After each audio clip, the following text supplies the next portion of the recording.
Yeah. There he is. Well, I know we're at the right spot. Let's see. We are only 8 minutes late. Huh?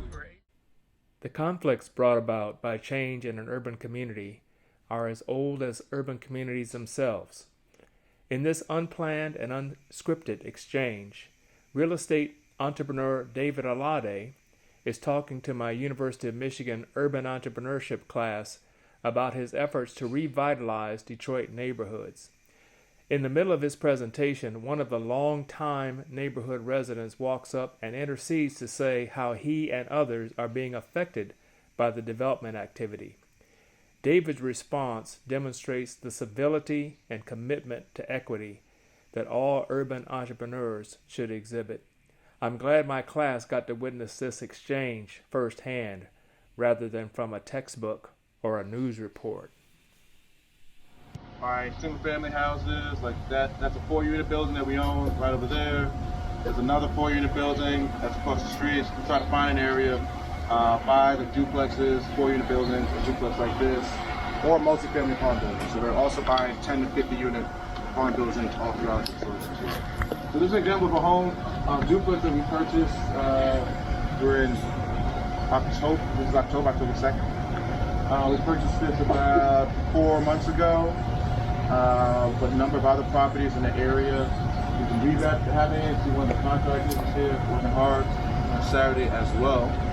So I thought I could show you guys what a typical rehab looks like. And our goal for this actually, initially we thought we'd just rent it out to folks, so we rent out a lot of things. But because there's such a demand for, particularly for smaller investors that want to either buy a house, live on one floor, rent out the second, have the tenant pay the rent, or just small investors that just want to get involved in what's happening in Detroit, we're actually considering selling it as opposed to renting it. They're catching people that's behind in their mortgage, and they're more or less forcing them to move out because they can't afford it, because the property value has went up considerably since guys that move in and bought the properties. As you see, this is now being an integrated area, you know, to where, hey, we got more whites moving in or whatever than before.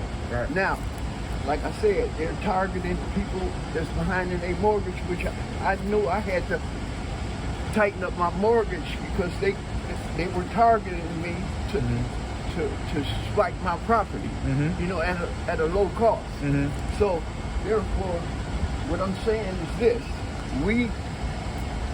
the people that own these properties now are basically being forced to maybe sell their properties for whatever they can get off of it, move back down south somewhere where their kinfolk are or whatever, and let them have the property or whatever at, you know, but like I say, it's somewhat of a conspiracy to catch people that's behind in their mortgage and take their property for a little or nothing.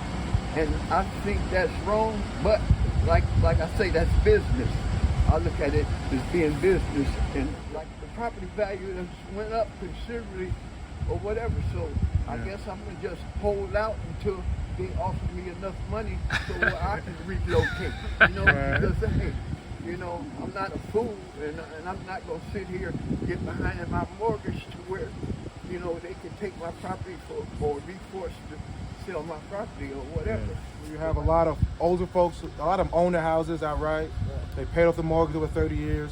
Oftentimes the home goes to the second generation or third generation.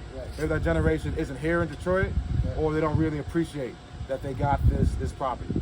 Over time, the property increases in value pretty dramatically, and now becomes desirable as the neighborhood changes.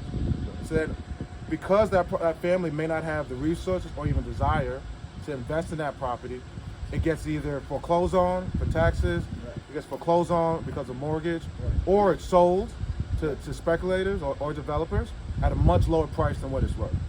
So one thing we're actually working with, and we've talked to a couple foundations in the city, we're going to start it on Atkinson Street, you know, just south of Boston Edison on the other side of Woodward.